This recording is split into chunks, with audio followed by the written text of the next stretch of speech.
Hi everyone, welcome to Uke Theory with Stead.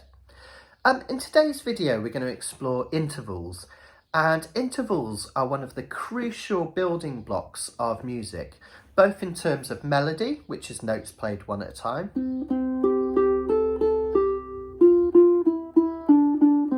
and harmony, which are notes played at the same time. Really crucial to the building of both of those. And understanding intervals is a really incredibly important skill because it will help you to understand music, read music, write music and play music. So it's really important to get these. A lot of people think of intervals as something very dry that you learn in GCSE music, perfect fourths and major sevenths and all these kind of things. But actually, they're a really important and useful tool in terms of your playing and understanding music, which you'll see later on as we delve into them in more detail. So, at their essence, what is an interval? And an interval is just a way of describing the relationship between two notes. Okay? And I'd like you to think of intervals in two ways.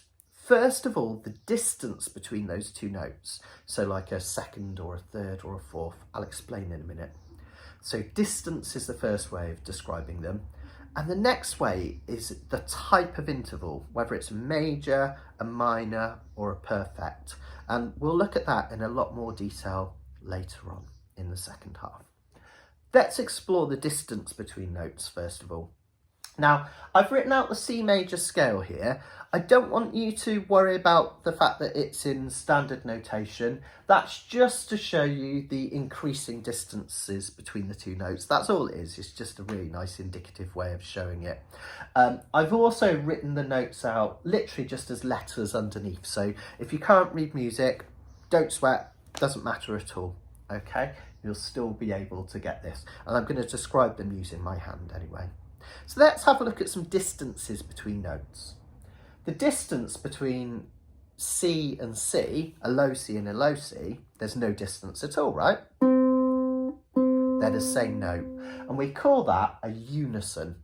Okay, just think of it, notes in unison, played at the same time. Two notes that are the same. Don't have to be played at the same time, they can be played next to each other, and we would call that unison. Now, the next one shows a really important point, and this is crucial. When we're talking about firsts and seconds and thirds and fifths, we include the first note that we count in the scale. I'll show you what I mean. So when we talk about the relationship between C and D, we call that a second because we include this one, 1, 2. So C to D is a second. C to E is a third, C, D, E, a third. Okay, you can think about it as the distance between notes on the stave if you count the lines and the gaps, but if you're not sure about that, it's easier on the hand anyway. C to F, C, D, E, F is a fourth.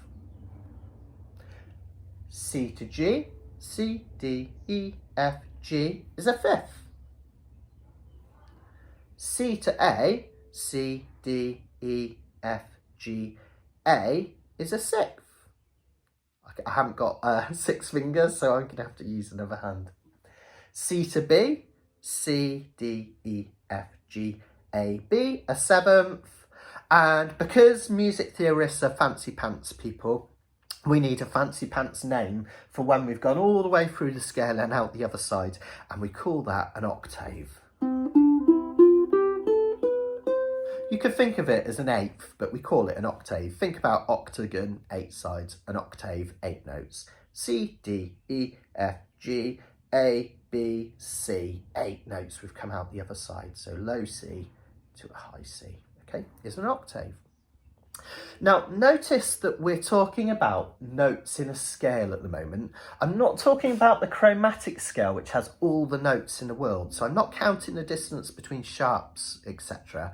That actually helps us describe the next part of an interval, which we'll look at in a minute. But just when we call things a second, a third, a fourth, we mean in the scale. So in a C major scale, a second is 1, 2, C to D, a third, C, D, E. Okay, we're not worried about the sharps or flats in between. So that's the distance between two notes. And even if we do a C minor scale here, I've got a C minor scale, because we're not worrying about sharps and flats and things like that, the notes in the C minor scale are still the same. So in a C minor scale, the third note, an E flat, is still the third note in a scale, C, D, E flat. Even though it's a flat, it's still the third note. So C to E flat in a minor scale is still a type of third, C, D, E flat. Okay, I'll show you the minor scale in a bit more detail a little bit later on.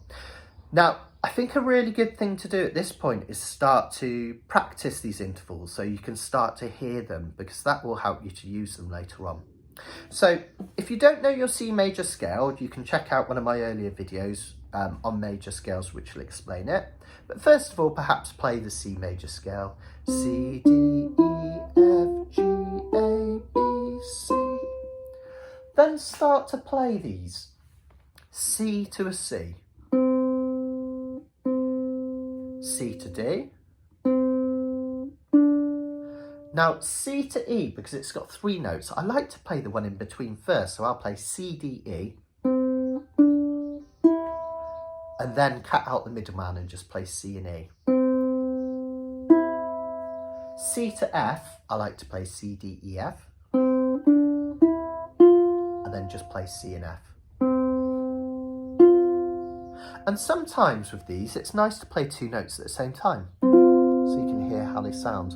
We'll look at that in a bit more detail in the next half. C to G.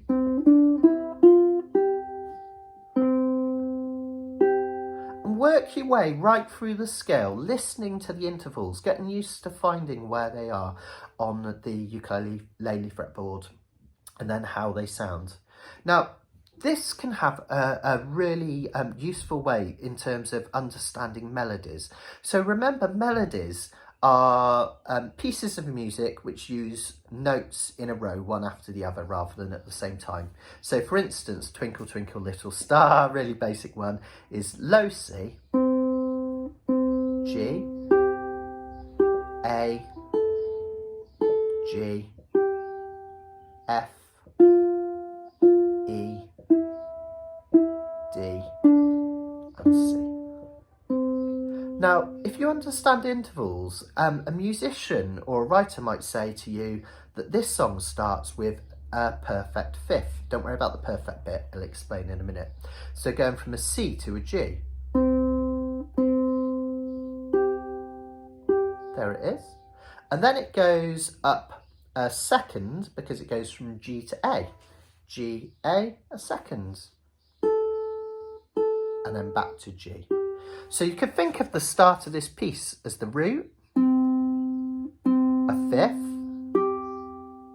a second, and back.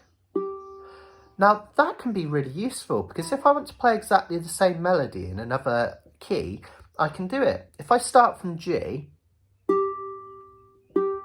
go up a fifth from G, G, A, B, C, D. A fifth up from G is D. And there's one here on the fifth fret. Go up a second and back. So there we go, we just used the intervals.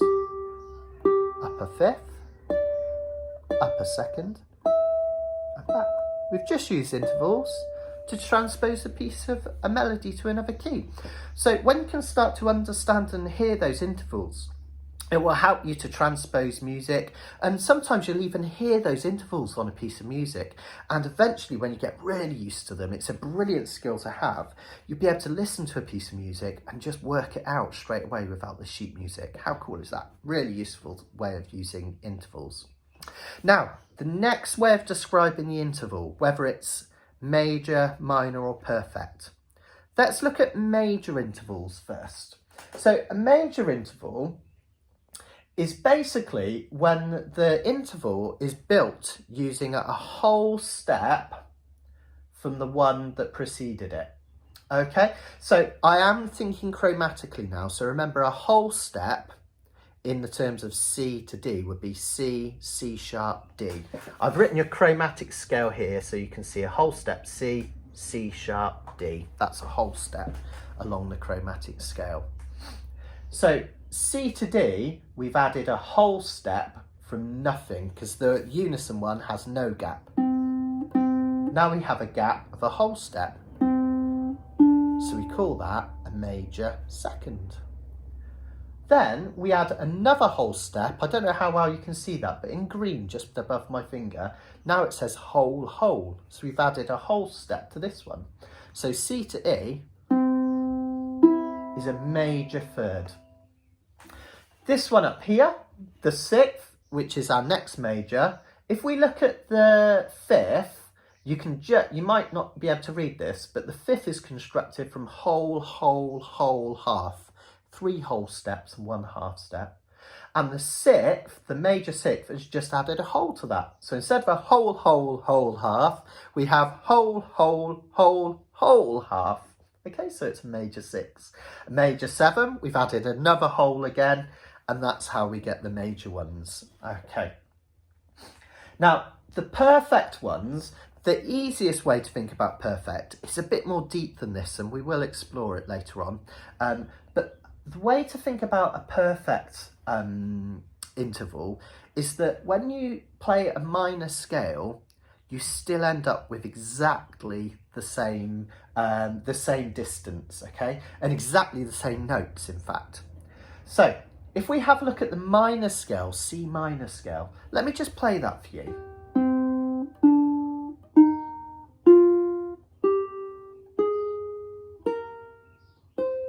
C, D, E flat, F, G, A flat, B flat, C.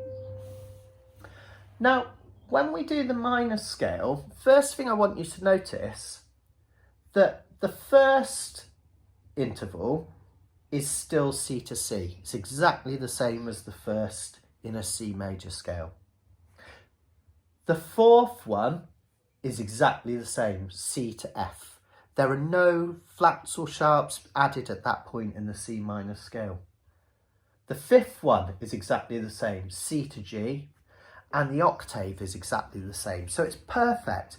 We don't make them major or minor, they're just always perfect. So think of them as perfect steps, okay? It's slightly more deeper than that, as you'll see when we look at this one in a minute. But if you think about perfects intervals as being the same in both the minor and the major scale, okay?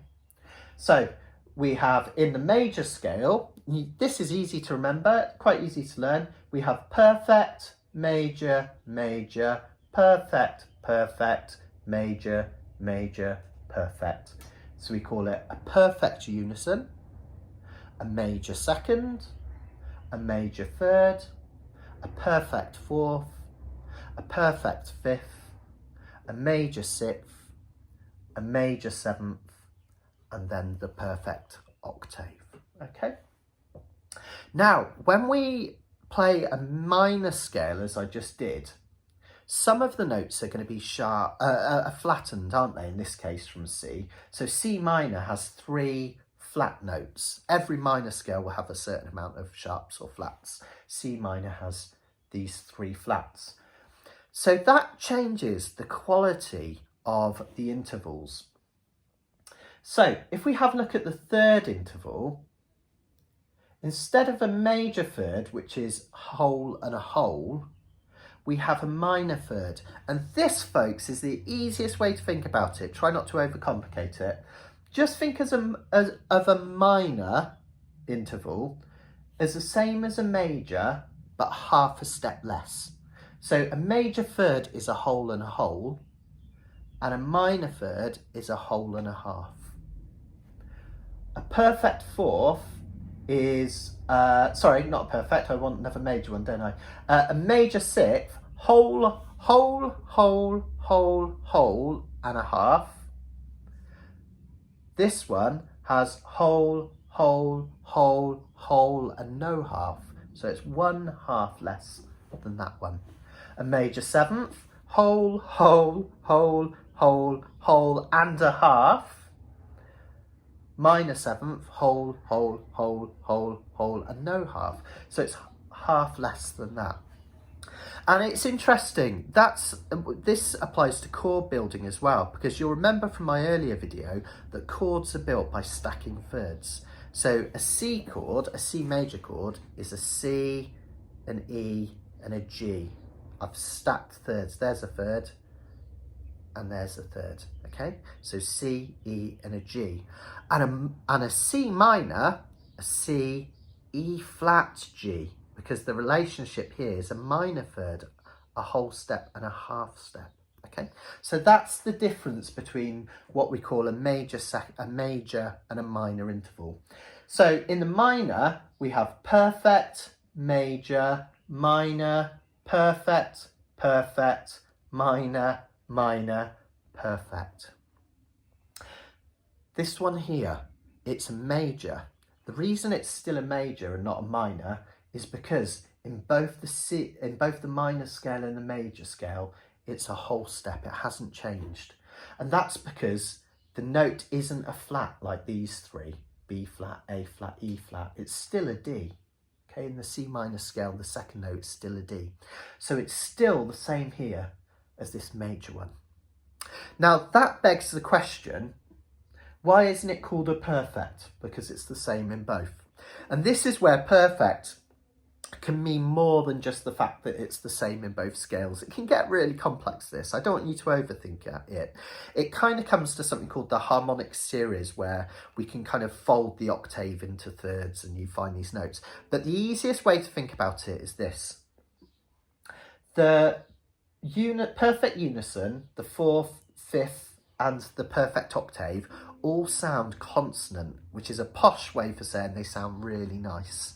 They just work together. Have a listen. If I play C and let's go for C and F together for a perfect fourth. Sound nice. Perfect fifth, C and G together. And the octave. Sound lovely together. But a C and a D together sound dissonant. They don't sound that great.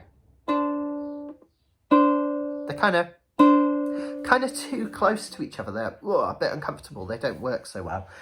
That's the only really reason. It all comes back to Pythagoras and all sorts, but that's the only really reason why we don't call that one a perfect one, even though it's the same in both the major and minor. We just call it a major because it's not changed to a half step. It's still that whole step. Okay, it's a lot to digest there. I think you might need to watch this video a couple of times. See if you can take it in as best you can. In the next video, I'm going to show you how to use some of these things, how they can be applied, and we're going to have loads of fun with them. And I will see you there, hopefully. Bye.